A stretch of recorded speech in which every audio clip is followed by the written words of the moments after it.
பங்கவங்கள் முனைவர் சாந்தாமணி அவர்களை இம்மன்றத்தில் அறிமுகப்படுத்துவதில் பெருமகிழ்ச்சி அடைகிறேன்.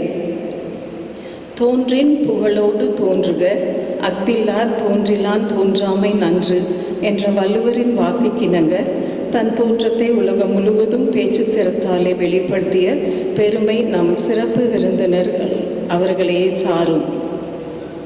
இத்தகைய சிறப்பு உடைய தங்க மகளை வரவேற்பதில் மகிழ்ச்சி அடைகிறேன். இளங்கலை முதல் முனைவர் பட்டம் வரை ஈராக பொருளாதார பாடப்பிரிவில் தம் கல்வியினை பயின்று அத்துறையிலே பேராசிரியராகவும் விளங்கினார். தன் துறையில் மட்டுமல்லாது வணிக மேலாண்மை துறையிலும் தன் காலியடி தளத்தை பதித்து MBA பட்டத்தையும் பெற்றுள்ளார். ஆசிரியர் பணியே அறப்பணி, அதற்கே தன்னை அர்ப்பணி என்ற உணர்வோடு தான் கற்ற கல்வியை இளைய சமுதாயத்தின் இதயத்தில் பதிக்கும் நோக்கில் அன்று முதல் இன்று வரை பேராசிரியராகவும் ஆசிரியராகவும் பணியாற்றி வருகிறார். விரிக்காத வரை சிறகுகள் கூட பாரம்தான், விரித்து பறந்தால் வானம் தொடும் தூரம் என்பதை மனதில் கொண்டு எதிர்கால இந்தியாவின் சிற்பிகளை வடிவமைக்கும் இவரின் கல்வி சேவை கடந்த 38 ஆண்டுகளாக தொடர்கிறது. அது மட்டுமின்றி பயிற்றுவித்தலோடு கல்வி பணியில் பல புதுமைகளையும் புகுத்தியுள்ளார். காலத்துக்கு ஏற்ற பாடத்திட்டம், தொழில்நுட்பத்தின் வழியான கல்வி முறைகள், கருத்தரங்குகள், அறிக்கை சமர்ப்பித்தல், மாணவர்களுக்கான தனிப்பட்ட பயிற்சிகள் போன்றவைகளில் இவரது பங்களிப்பு பாராட்டுக்குரியது. கல்வி பணியோடு சமூக பணியிலும் ஈடுபாடு மிகுந்தவர். மாணவர்களின் தனித்திறமைகளை கொண்டு வரும் வகையில் தம் பேச்சாற்றலால் மாணவர்களை ஊக்குவித்து செயலாற்றி வருகின்றார். நாகரிக மாற்றங்களை நச்சென்று சமுதாயத்தில் பதுந்திடவும், சமூக சவால்களை திறம்பட சமாளிக்கவும், இளைய சமுதாயத்தினர் குடும்பத்தில் அகல் விளக்காகவும் நம்பிக்கையின் கிழக்காகவும் இவரது பேச்சாற்றல் பெரும் பங்களிப்பு பெறுகிறது. கல்விக்கூடங்களில் மட்டுமின்றி தன் கருத்துக்களை பல தேசிய மற்றும் பன்னாட்டு கருத்தரங்கங்களில் கட்டுரைகள் மற்றும் புத்தகங்கள் பதித்துள்ளார். இவை மட்டுமல்லாது வசீகரமான தம் கொங்கு பேச்சால் பல்லாயிரக்கணக்கான இளைய தலைமுறையினரை நல்வழிப்படுத்துவதிலும் ஊக்கப்படுத்துவதிலும் இவருக்கு நிகர் இவரே.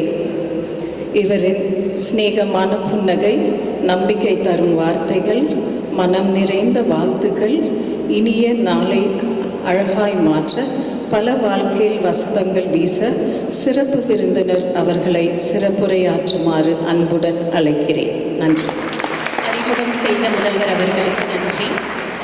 மௌனம் தன் உதட்டசைவில் மலர்ந்தது உயிரெழுத்து, ஓசை தன் நாவசைவில் வளர்ந்தது மெய்யெழுத்து. தமிழால் தான் உதடும் உலகமும் உயிர் பெற்றது. இத்தகைய சிறப்பான தமிழ் மொழியின் தனிச்சிறப்பு மண்மனம் வீசும் கொங்கு தமிழ். அக்கொங்கு தமிழ் பேச்சில் பல வெற்றிகளை கண்ட கொங்கு பெண்ணே, கொங்கு மண்ணின் சிங்கப்பெண்ணே, முனைவர் சாந்தாமணி அவர்களே வருக, விழா சிறப்புரை தருக என்று தாழ்மையோடு வேண்டுகிறோம்.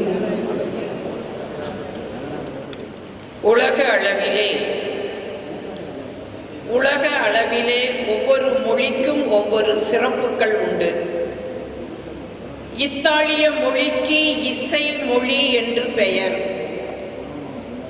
பிரெஞ்சு மொழிக்கு காதல் மொழி என்று பெயர், இங்கிலாந்து மொழிக்கு வணிக மொழி என்று பெயர், உருது மொழிக்கு கவிதை மொழி என்று பெயர், கிரேக்க மொழிக்கு தத்துவ மொழி என்று பெயர், சமஸ்கிருதத்திற்கு தெய்வ மொழி என்று பெயர். ஆனால் தமிழ் மொழிக்கு மட்டும்தான் தாய் மொழி என்று பெயர்.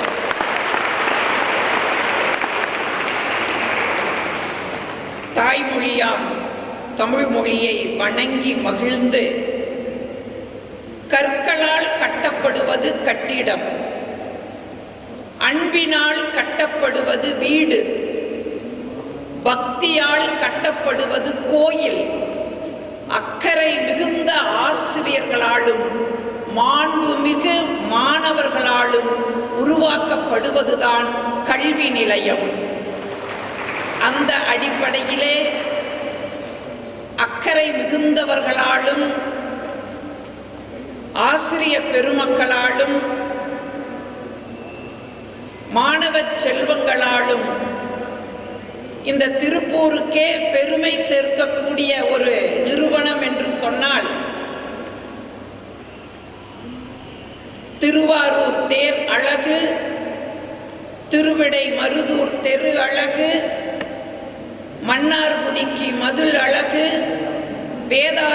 வேதாரண்யத்திற்கு விளக்கு அழகு என்று சொன்னால் இந்த திருப்பூருக்கே அழகு இந்த தீரன் சின்னமலை கவுண்டருடைய பெயர் தாங்கிய மகளிர் கலை மற்றும் அறிவியல் கல்லூரி என்று சொன்னால் அது பொய்யாகாது. இன்றைய சூழலிலே பெண்களுக்கு பாதுகாப்பற்ற சமுதாயமாக மாறிக்கொண்டிருக்கிற காலகட்டம் இந்த காலகட்டம். எல் சல்வடார் அப்படின்னு ஒரு இடம், அங்க ஒரு பழங்குடி பாடல் ஒண்ணு.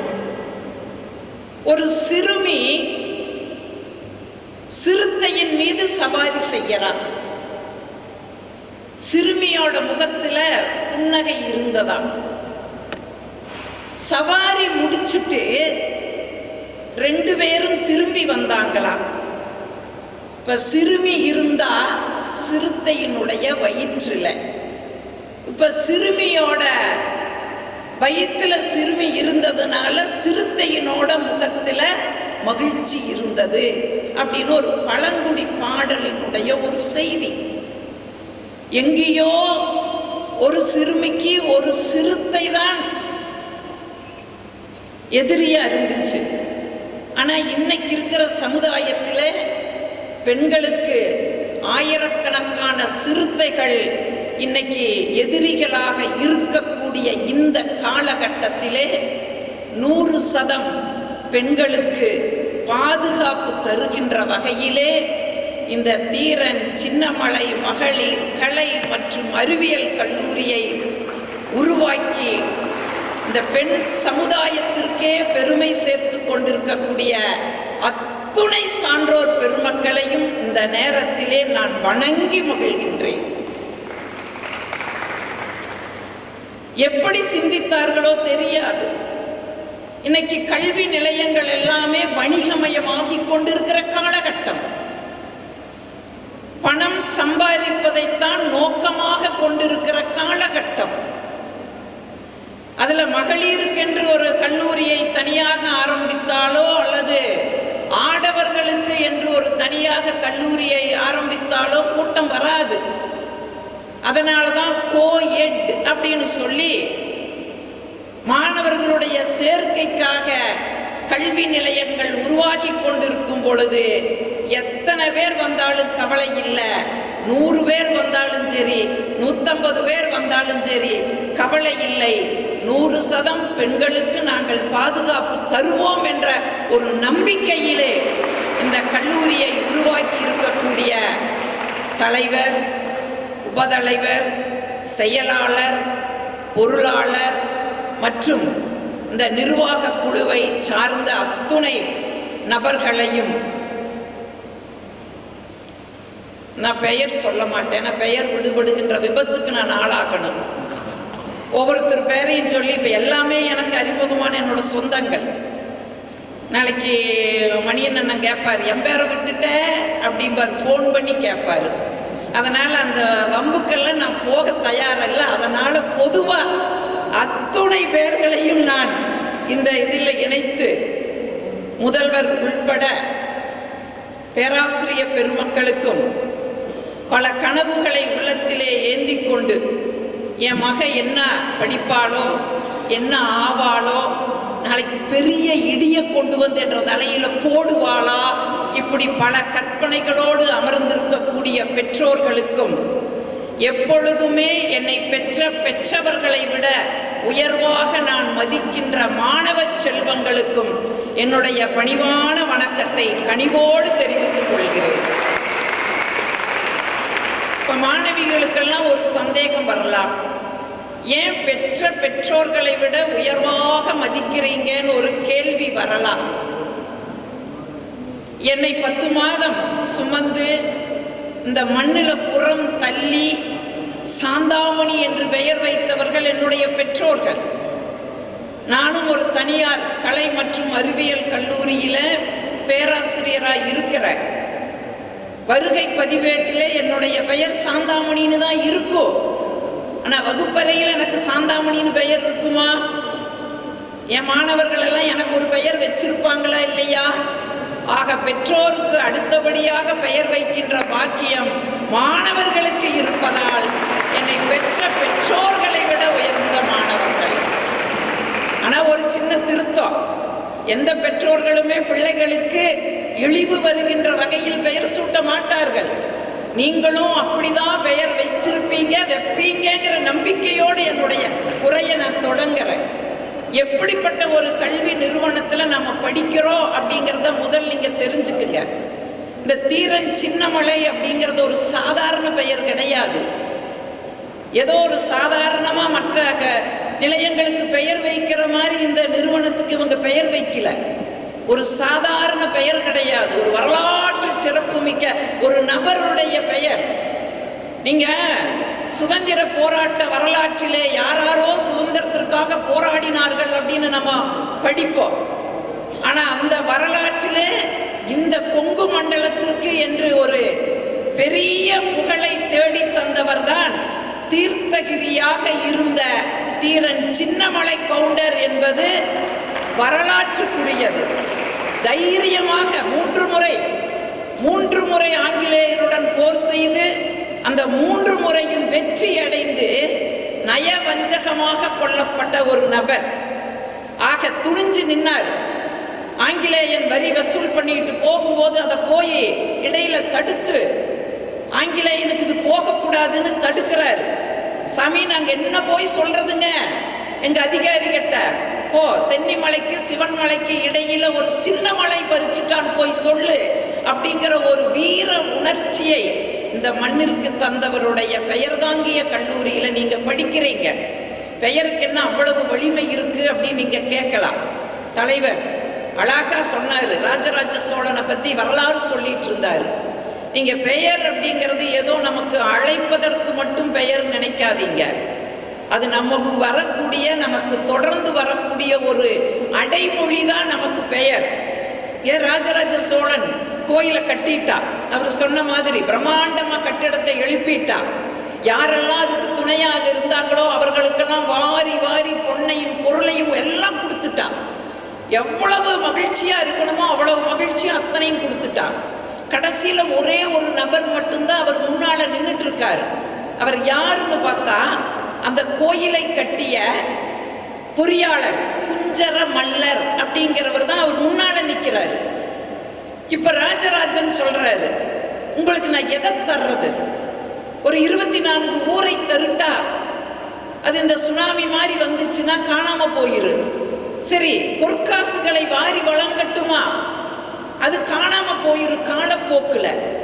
ஆனா இந்த கோயில் இருக்கும் வரை உங்களுடைய பெயரும் பேசப்பட வேண்டும், என்னுடைய பெயரும் பேசப்பட வேண்டும். அந்த வகையில உங்களுக்கு நான் ஏதாவது ஒரு பரிசு தரணும்னு சொல்லி என்ன பண்ணினார் தெரியுமா? அவர் அருள்மொழிவர்மன் தான் அவருடைய இயற்பெயர். மக்கள் எல்லாம் சேர்ந்து அவருக்கு ராஜராஜன் அப்படிங்கிற அந்த பெயரை தந்தாங்க. அப்ப அவர் என்ன சொன்னாரு? மக்கள் தந்த ராஜராஜன் என்ற பெயரை இன்று முதல் உங்களுக்கு நான் வழங்குகிறேன். இன்று முதல் நீங்கள் ராஜராஜ குஞ்சர மல்லர் என்று அழைக்கப்படுவீர்கள் என்று சொல்லி தன்னுடைய பெயரையே தானமாக ராஜராஜ சோழன் கொடுத்தான் அப்படிங்கிற அந்த வரலாறு பெயருக்கு மட்டும் அவ்வளவு ஒரு ஆற்றல் இருக்குது. ஆக ஒரு வரலாற்று சிறப்பு மிக்க பெயர் தாங்கிய கல்லூரியில் படிக்க வேண்டிய பிள்ளைகளுக்கு நான் ஒரு 3 செய்தியை சொல்லிடுறேன். நான் அதிகமாக போக மாட்டேன். 3 செய்தியை நான் சொல்லிடுறேன். பொதுவாகவே படிப்பு அவசியம். இப்போ நான் ரொம்ப வியந்து பார்க்கிறேன். நீங்கள் ஒரு 60-70 ஆண்டுகளுக்கு கொஞ்சம் அப்படியே பின்னோக்கி போய் பாருங்க. இந்த மண்ணில் ஒரு பெண் பிள்ளை கல்வி கற்பதே ரொம்ப கடினமாக இருந்த காலகட்டம். எத்தனையோ போராட்டங்களுக்கிடையே தான் முதல் பெண் பட்டதாரியா சுப்புலட்சுமின்னு ஒரு அம்மா வந்தாங்க. அதாவது நம்முடைய தமிழ்நாட்டிலேயே முதல் பெண் பட்டதாரி யாருன்னா சுப்புலட்சுமி. ஏன்? அந்த அம்மா விதவை கல்லூரிக்கு போகுது. நீங்க நம்ப மாட்டீங்க, கற்றுக் கொடுக்கிற ஆசிரியரே அந்த அம்மா பக்கம் திரும்ப மாட்டாங்க. விதவைக்கெல்லாம் படிப்பு வேணுமா அப்படின்னு கற்றுக் கொடுக்கிற ஆசிரியரே அந்த அம்மா பக்கம் திரும்ப மாட்டாங்க. இந்த அம்மாவுக்கு எதிராக இருந்தாங்க. ஆனா அந்த அம்மா போராடி தமிழ்நாட்டிலேயே முதல் பெண் பட்டதாரியாக வந்தவர் சுப்புலட்சுமி அம்மா. இன்னொரு அம்மா, மருத்துவத்துறையில பெண்களுக்கு இடமே கிடையாது, எல்லா ஆண்கள் தான் படிச்சுட்டு இருந்தாங்க, எல்லா ஆண்கள். ஒரு அம்மா தன்னோட அப்பாட்ட சொல்றாங்க, நான் எப்படியோ மருத்துவத்துறைக்கு போகணும். மருத்துவக் கல்லூரியில் அன்னைக்கு பெண்கள் இல்லை. அவங்க அப்பா சரி, புதுக்கோட்டை அந்த அம்மா சென்னைக்கு போறாங்க. மருத்துவக் கல்லூரியில போய் எனக்கு சீட்டு வேணும் கேட்குறாங்க. அப்ப ஐரோப்பியர் ஒருத்தர் தான் அங்க டீன், கொடுத்துட்டாரு. என்ன ஆச்சரியம் தெரியுமா? அங்க 100 மாணவர்கள் படிக்கிறாங்க. மாணவர்கள் எதிர்க்கல, மாணவர்களை பெற்ற பெற்றோர்கள் எதிர்ப்பு காமிச்சாங்க. இந்த ஒரு பிள்ளைக்கு நீங்க சீட்டு கொடுக்க கூடாது, அப்படி கொடுத்தீங்கன்னு வைங்க எங்க 100 பசங்களோட மனசு கெட்டு போகு, இந்த பெண் பிள்ளைக்கு சீட்டு கொடுக்க கூடாதுன்னு போராட்டம். அப்ப அந்த ஐரோப்பியர் சொன்னாரு, ஒரு பெண் பிள்ளைக்கு நான் சீட்டு கொடுக்கறதுனால 100 ஆம்பளை பசங்களோட மனசு கெடுனா எனக்கு அந்த 100 ஆம்பளை பசங்க வேண்டாம், இந்த ஒரே ஒரு பெண் பிள்ளை எனக்கு போதும்னு சொல்லி சீட்டு கொடுத்தாரு. ஒரு வழியெல்லாம் சமாதானத்துக்கு வந்துட்டாங்க. எப்படி பாடம் சொல்லி தந்தாங்க தெரியுமா? அப்படியே நடுவில் ஒரு திரை போட்டுருவாங்க. அந்த அம்மா அந்த பக்கம் உட்கார்ந்து இருக்கு, 100 மாணவர்கள் இந்த பக்கம் உட்கார்ந்து இருப்பாங்க. இப்படித்தான் அந்த அம்மா மருத்துவம் படித்தது. அப்படி போராடி படித்த முதல் பெண் மருத்துவ பெண்மணி யாருன்னு சொன்னா முத்துலட்சுமி ரெட்டியார் அப்படிங்கிறவங்க தான் அந்த பெண்மணி. இப்ப நான் வியந்து பார்க்கிறேன், இன்னைக்கு அப்படியே சுத்தி எங்க பார்த்தாலும் அப்படியே தேவதை கூட்டமா உட்கார்ந்து இருக்கீங்க. ஒரு முத்துலட்சுமி இல்லை, இங்கு ஆயிரக்கணக்கான முத்துலட்சுமிகள் இன்னைக்கு படிக்கக்கூடிய ஒரு வாய்ப்பு இந்த மண்ணில கிடைச்சிருக்குதுன்னு சொன்னா, தலைவர் சொன்ன மாதிரி நீங்க வகுப்பறைகள் அப்படிங்கிறது சாதாரணம் கிடையாது. நாம் ஏதோ நினைச்சிருக்கிறோம், கருவறையில தோன்றுகிறோம், கல்லறையில நம்ம வாழ்க்கை முடியுதுன்னு நினைச்சுக்கிட்டு இருக்கிறோம். கிடையவே கிடையாது. இந்த கருவறைக்கும் கல்லறைக்கும் இடைப்பட்ட காலத்தில் உள்ள வகுப்பறைகள் தான் ஒவ்வொருவருடைய வரலாறுகளையும் தீர்மானம் செய்கிறது. இதை நல்லா நீங்க குறிச்சு வச்சுக்கணும். இது எப்படி நீங்க ஆணித்தரமா சொல்ல முடியும் அப்படின்னு உங்களுக்கு சந்தேகம் வரலாம். தலைவர் பாரதியும் குறிப்பிட்டார். பாரதி அப்படிங்கிற ஒரு மகா கவிஞன் இந்த தேசத்துக்கு கிடைத்தது எப்படி தெரியுமா? அவன் ஒரு வகுப்பறை மாணவன். அவங்க அப்பாவுக்கு பாரதிய கணக்கு படிக்க வைக்கணும்னு ஆசை. ஆனா பாரதிக்கு கணக்கு மேல இஷ்டம் இல்லை. அவங்க அப்பா கொண்டு போய் கணக்கு வாத்தியார்கிட்ட ஒப்படைச்சிட்டாரு. கணக்கு வாத்தியார் கணக்கெல்லாம் சொல்லி கொடுத்துட்டு எல்லா மாணவர்களும் கணக்கு போடுறாங்களான்னு போய் பார்த்தா எல்லாரும் கணக்கு போட்டாங்க, பாரதி மட்டும் கிறுக்கிட்டு இருந்தான். என்ன கிறுக்குனான் தெரியுமா? கணக்கு அது பிணக்கு, அது எனக்கு ஆமணக்குன்னு எழுதிட்டு உட்காந்துருந்தான். ஆசிரியர் பார்த்தாரு, கோவிக்கல, டேய் உனக்கு கணக்கு வராது, ஆனா கவிதை வருகிறது எதுகை மோனையோடன் கொண்டு போய் தமிழாசிரியரிடம் ஒப்படைத்தார். இந்த தேசம் மகாகவி என்ற பாரதியை அடையாளம் கண்டது என்று சொன்னால் பாரதி ஒரு வகுப்பறை மாணவன். இவ்வளவு ஏன் போகணும்? இதோ உங்க முன்னால பேசிக்கிட்டு இருக்கிறதில்ல, என்னை பத்தி அவ்வளவு உயர்வா சொன்னாங்க. சொல்லும் போதெல்லாம் எனக்கு உடம்புக்குள்ள கொஞ்சம் நடுக்கம் வந்தது. இவ்வளவு உயர்வை நான் அடைஞ்சிருக்கிறேன்னு சொன்னா நானும் ஒரு வகுப்பறை மாணவி தான். ஒரு ஏழை விவசாயிக்கு மகளா பிறந்தேன். இன்னும் ஏக்கரா கணக்கிலெல்லாம் ஒன்றும் கிடையாது. கூலி வேலை செய்யற அப்பா அம்மாவுக்கு தான் நான் மகளா பிறந்தேன். இங்கே பெரியவங்க சகோதரருக்கெல்லாம் தெரியும், மேடையில் இருக்கிறவங்களுக்கும் தெரியும். ஒரு காலகட்டத்தில் எங்கள் சமுதாயத்தில் பெண்கள் பெரிய மனுஷி ஆயிட்டா வீட்டை விட்டு வெளியில் வரக்கூடாது, அவ்வளோதான். எங்கேயோ தெக்க வடக்க பார்த்து கல்யாணத்தை பண்ணிடுவாங்க. நான் 9வது படிக்கையில் பெரிய மனுஷி ஆயிட்டேன். எங்கள் அம்மா சொல்லுது, போது உனையெல்லாம் படிக்க வேண்டாம், எங்கேயோ தெக்க வடக்க எவனா ஒருத்தனை பாருங்க, அவன் தலையில் கட்டி விட்டுருலாம். யார்? எங்கள் அம்மா.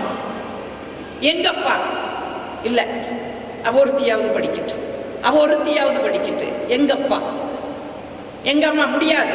ஏங்க சட்டிப்பானை தானங்க கழுவு போகிறா, என்ன படித்தாலுமே அவளுக்கு எதுக்குங்க படிப்பு?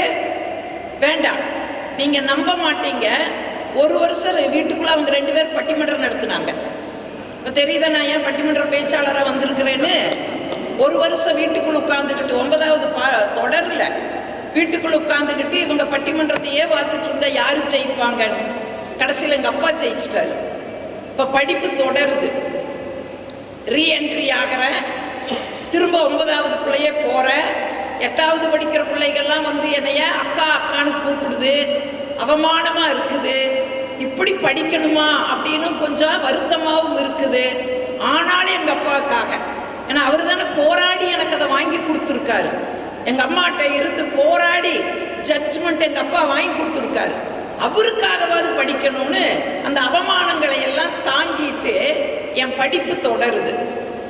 அக்டோபர் 2 காந்தி ஜெயந்தி விழா. எல்லா பள்ளிக்கூட மாணவர்களுக்கும் சேர்த்து எங்கள் பள்ளிக்கூடத்தில் ஒரு பேச்சு போட்டி நடத்துகிறாங்க. எங்கள் தலைமை ஆசிரியர் சொல்கிறாங்க, நம்ம பள்ளி சார்பிலையும் யாரோ ஒருத்தர் பேச வையுங்கன்னு. எங்கள் டீச்சர் யோசிக்கவே இல்லையே, சாந்தாமணி நான் வேற கொடுத்துட்டாங்க. நான் ஓடி போய் சொல்கிறேன், டீச்சர் டீச்சர் முன்ன பின்ன எனக்கு பேசி பழக்கம் இல்லை டீச்சர், நான் பேச மாட்டேன் டீச்சர். எங்கள் டீச்சர் சொல்கிறாங்க, அங்கே உட்காந்துட்டு பேசுறீங்களே, அதை இங்கே வந்து பேசுடி. அங்கே உட்காந்துட்டு பேசுறது ஈஸி, இங்கே வந்து பேசுறது எவ்வளோ கஷ்டம். உங்கள் யாராச்சும் கூப்பிட்டு இப்படிமே சகோதரர் மணியனை தவிர, அவர் விட்ட மணிக்கணக்கில் பேசுவார். அவரை தவிர மற்ற யாராச்சும் திடீர்னு கூப்பிட்டு பேச சொன்னால் பேச முடியுமா? ஆனால் இன்னைக்கு மாறி போச்சு. இங்கே நின்றுட்டு பேசுறது ஈஸி, உட்கார்ந்து கேட்கறது கஷ்டம். இதுக்கு நல்லா கைதட்டிருங்க.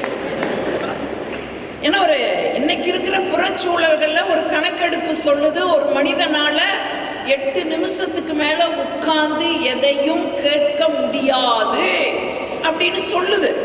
ஆக கேட்கறது கஷ்டம். ஆனால் அந்த கஷ்டத்தில் ஒரு இஷ்டம் வரும், நம்பிக்கை வையுங்க. எங்கள் டீச்சர் சொல்கிறாங்க, அங்கே உட்காந்து பேசுறீங்களடி, இங்கே வந்து பேசு. சரி, அப்புறம் எப்படி தப்பிக்கலாம்? திரும்ப ஓடுறேன், டீச்சர் டீச்சர் எழுதி கொடுக்குறக்கு ஆள் இல்லைங்க டீச்சர், எங்கள் அப்பா அம்மா படிக்கல டீச்சர்.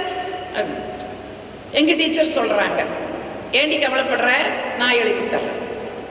இன்னைக்கெல்லாம் யாருக்கு உதவியும் தேவையில்லை, கூகுளில் போய் பட்டனை தட்டினாலே போதும், என்ன செய்தி வேணும் அத்தனையும் எடுத்துடலாம். பாரதியும் கூட கனவு கண்டா, காசி நகர் புலவர் பேசும் முறைதான் காஞ்சியில் கேட்பதற்கோர் கருவி செய்வோம்னா. கேட்கறதுக்கு மட்டும் கருவி இல்லை, இன்னைக்கு ஆளை பார்க்கறதுக்கும் கருவி கண்டுபிடிச்சிட்டோம்.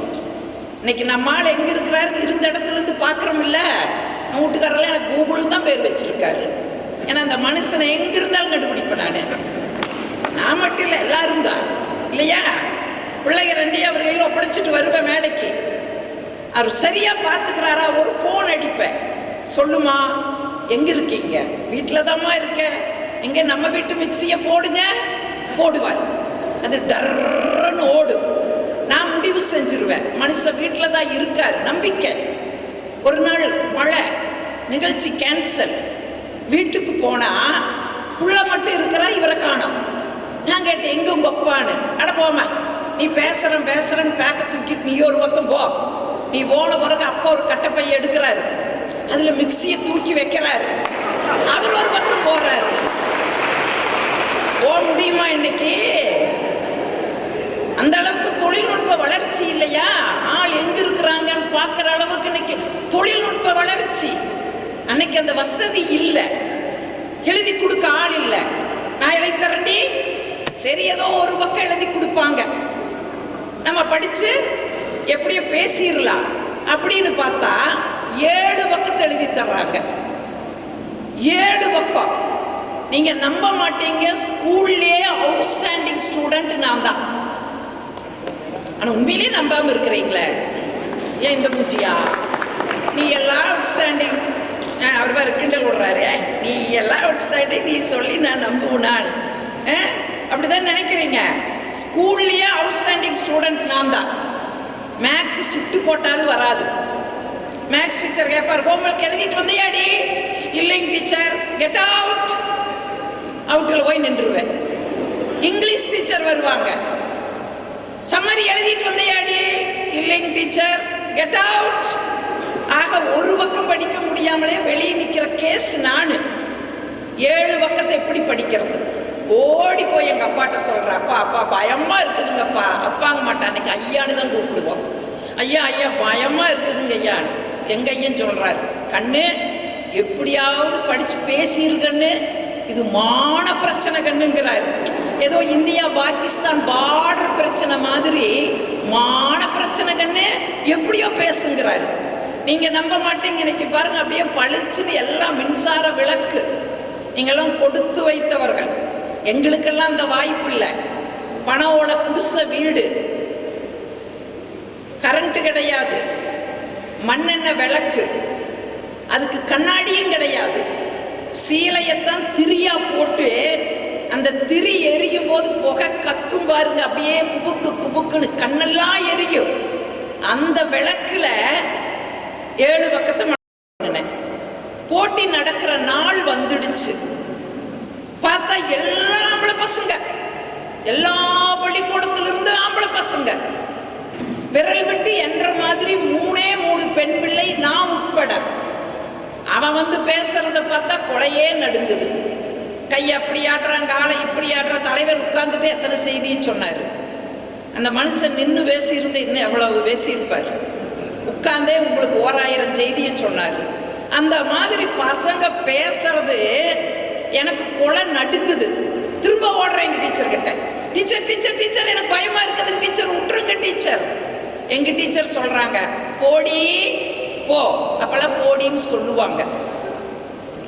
இன்னைக்கெல்லாம் அப்படி கிடையாது. முறைச்சாலே இந்த சாந்தாமணி டீச்சர் முறைச்சு பார்க்குறாங்கங்கிறீங்க. இன்னைக்கு முறைச்சாலே 3 மாதம் ஜெயிலு. அதில் என் மாணவனெல்லாம் தினம் எனக்கு சவால் தான். அடிமவளை அடி அடி அடி தூண்டுவான் தினம். ஏன் அடித்தா 6 மாதம் கம்பி எண்ணுவேங்கிறத அவன் கரெக்டாக எண்ணிட்டு உட்காந்துருக்கிறான். ஒரு நூற்றாண்டுக்குள்ளே இவ்வளவு மாற்றத்தை நம்ம சந்திச்சிருக்கிறோம். யோசிச்சு பாருங்க. அன்னைக்கு போடி பேசு, பேசுறது பெருசு இல்லைடி, பரிசு வாங்குங்கிறாங்க. இங்கே பேசவே முடியல, பரிசு எப்படி வாங்குவ? அப்படி வாங்கலின்னா பெரம்படிங்குவாங்க. கொடுத்தாங்க பெரம்பு, அடி வாங்குவோம். ஆனால் வீட்டில் வந்து மூச்சு விட மாட்டோம். வீட்டில் சொன்னால் என்ன பண்ணுவாங்க தெரியுமா? வாத்தியாருக்கே கோபம் வர வச்சியா நீயே, இவங்களும் ஒத்துவாங்க. அதனால் அடியை வாங்குவோம், வீட்டில் வந்து அப்படியே கப்பு சுப்புன்னு இருந்துக்குவோம். அன்னைக்கெல்லாம் அடி கிடைச்சது. பெரம்படி பொடி முடிக்கி விட்டுட்டாங்க.